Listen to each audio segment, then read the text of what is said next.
ದೀಪಾವಳಿ ಅಂದಮೇಲೆ ಕಜ್ಜಾಯ ಮಾಡದೇ ಇರೋಕ್ಕಾಯ್ತಾ? ಇನ್ಸ್ಟೆಂಟ್ ಕಜ್ಜಾಯ ಹೇಗೆ ಮಾಡೋದು ಅಂತ ನೋಡೋಣ. ನೋಡಿ, ಒಂದು ಬಟ್ಲಿಗೆ ಒಂದು 2 ಕಪ್ಪಷ್ಟು ಅಕ್ಕಿ ಹಿಟ್ಟನ್ನು ಹಾಕ್ಕೊಳ್ಳಿ.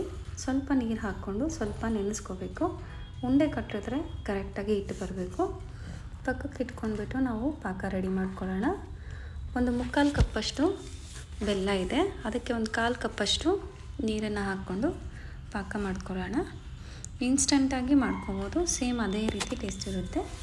ನೋಡಿ, ಇವಾಗ ನೀರೊಳಗೆ ಸ್ವಲ್ಪ ಹಾಕ್ಕೊಂಡು ಚೆಕ್ ಮಾಡ್ಕೊಳ್ಳಿ. ನೋಡಿ, ಇವಾಗ ಪಾಕ ಬಂದಿದೆ.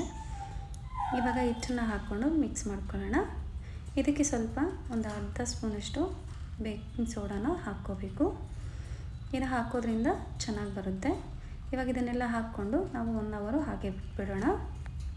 ಸ್ವಲ್ಪ ಎಣ್ಣೆ ಹಾಕ್ಕೋಬೇಕು ಮೇಲೆ. 1 ಅವರ್ ಆಗಿದೆ. ಇವಾಗ ಚೆನ್ನಾಗಿ ನಾದ್ಕೊಂಡು ಎಣ್ಣೆ ಬಿಸಿಯಾಗಿದೆ.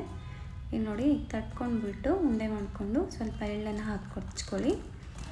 ಇವಾಗ ಎಣ್ಣೆ ಕಾದಿದೆ. ಕಮ್ಮಿ ಉರಿಯಲ್ಲಿ ಇದನ್ನು ಚೆನ್ನಾಗಿ ಫ್ರೈ ಮಾಡ್ಕೊಳ್ಳಿ. ಆಮೇಲೆ ಫ್ರೈ ಆದಮೇಲೆ ಎಣ್ಣೆ ಎಲ್ಲ ಚೆನ್ನಾಗಿ ಪ್ರೆಸ್ ಮಾಡಿಕೊಂಡು ಸೈಡಲ್ಲಿ ಎತ್ತಿಟ್ಕೊಳ್ಳಿ. ಇನ್ಸ್ಟೆಂಟಾಗಿ ಮಾಡ್ಕೋಬೋದು. ನಾವು ಅಕ್ಕಿ ನೆನೆಸ್ಬೇಕಾಗಿಲ್ಲ, ಏನಿಲ್ಲ. ನೀವು ಈ ಥರ ಮನೇಲಿ ಒಂದ್ಸತಿ ಟ್ರೈ ಮಾಡಿ ನೋಡಿ, ತುಂಬ ಚೆನ್ನಾಗಿ ಬರುತ್ತೆ. ಯಾವುದೇ ರೀತಿ ಹೊಡೆಯೋದಿಲ್ವ, ಏನಿಲ್ಲ. ಇಷ್ಟ ಆದರೆ ಲೈಕ್ ಮಾಡಿ, ಶೇರ್ ಮಾಡಿ.